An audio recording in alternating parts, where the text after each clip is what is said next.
You can even write questions that come to mind as you read. What would you want to say or ask if you had a chance? Write these things down as you read. And then when you go to class, ask these questions and make your comments aloud. If you have a question, then without a doubt, it never fails. Someone else has the same question, a similar question, or may learn something from you asking your question. Your voice is important in the classroom. You make the difference in a class that strictly has the teacher talking at, not to, the students, and one that revolves around the needs and interests of the students who are within the context of the subject matter. Okay, that's enough lecturing for today. Does this information make sense, niece? Yes, it makes sense. Thank you. I will do that next time a class is harder for me to grasp. Smiley face emoji. So that was my post from December 2017. And so I want to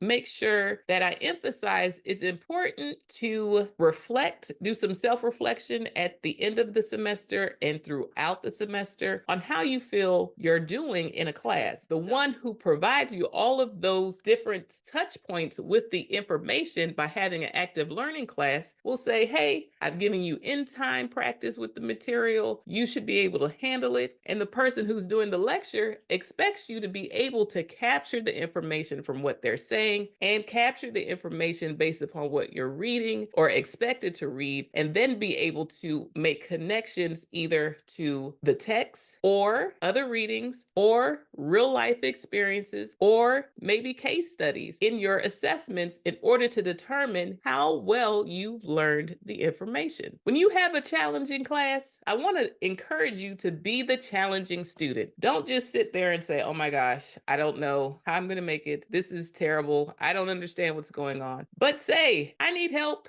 Can you please clarify X, Y, and Z? Raise your hand. Get your questions in. Write down your questions based upon what you read. If there's something in the reading that you're not certain about, write a question. If something is not making sense, write a question. Ask all you can. Now, if you have questions, you need to get answers before you are asked, before you have to take a quiz, a test, complete a paper, or a project. When I say be the challenging student, I'm not saying object in class, but say, hey, I am going to disrupt this class with my questions and find out exactly what it is that I need to do in order to do well. And don't just sit there and say, well, I'm just not going to do well in this class. Take on the challenge and say, hey, I have to be proactive about the way I'm studying in this class, and these are the steps that I'm going to take. So once again, if you're in a class and you are not getting a lot of homework, it means you have to do it yourself. Take control of your own learning experience. Don't just fall by the wayside and say, this professor just didn't teach in a way that I was able to access the information. Find out how you can work through a challenging class by doing your homework yourself, whether that's taking notes, asking questions, finding alternative resources, pairing up with a classmate, finding out where you're missing information. Perhaps there's a pattern that the professor has in terms of making sure that the reading from the textbook is paired up with alternative readings, because sometimes those alternative readings will give you examples of what is happening in the text that will help you to learn the information. Make sure that you get your questions out in class. Don't just write them down and keep them to yourself, but ask your professor, ask the teaching assistant, ask your classmates, go to student services, find a tutor. If there aren't tutors there, go online and find someone who breaks down the information into smaller digestible pieces. When you're taking notes, don't just copy down the whole book. Make sure that you are creating your own charts, your own infographics, whether those are as simple as Venn diagrams when you're comparing processes, or hierarchy charts that show the big picture, the next level, and then the lower level, whether those are processes, step 1, step 2, step 3. Make sure that you are creating images in your notes that will also help you to grasp the information better and keep the bigger picture in mind.